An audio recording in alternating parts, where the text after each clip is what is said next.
Day two of the government shutdown and things continued to deteriorate. Some of you might remember during the election that Trump said that he had nothing to do with Project 2025.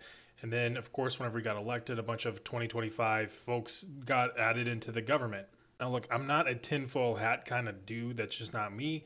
But here's him talking about how he's going to meet with Russ Vought, and he references Project 2025 to talk about what he describes as Democratic agencies they are going to cut. Of course, this is in reference to all the planned firings all across the federal government that are going to be taking place during the shutdown that could happen as early as today. And if you thought that maybe the Democrats will come to an agreement and that'll end the shutdown and end these cuts, well, here's a poll from CNN showing that Democrats are almost 50-50 right now on standing on principle and not giving in and not agreeing to any kind of funding bill. And of course, the White House and Republicans continue to poke and prod at Democrats over their vulnerability and division internally. And here's Scott Bessent basically poking at the divide between Chuck Schumer and AOC. I'm not into gambling, and I don't think that you should either, but it is an interesting tool to use when gauging public sentiment.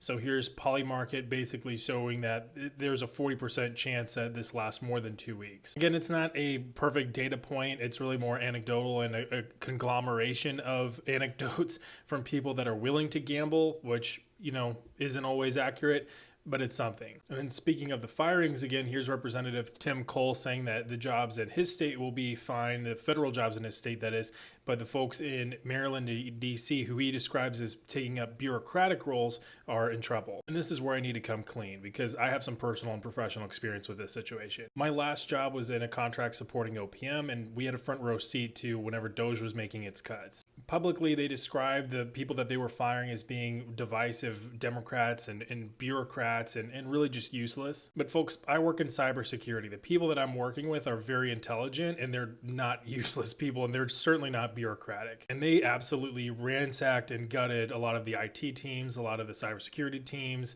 a lot of the accounting teams. There was really no rhyme or reason to what they were doing. And look, I think Doge was just incompetent, and it was a hack and slash job, and there wasn't necessarily an agenda per se. But when we go back to this tweet with Trump and Vought, where he's talking about basically getting rid of Democrat agencies, this is where my radar instantly jumps up, and it's, look, they're not talking about bureaucrats, they're not talking about Democrats. These are, again, intelligent professionals who the country needs to do their job for our country to succeed and be great. A lot of these jobs may have national security implications. And that's not just a hunch. I believe that to be a fact. So when I see stuff like this, and maybe this is just my own personal experience, but my radar goes up and it doesn't feel good. It's not a perfect anecdote, but I thought I would share.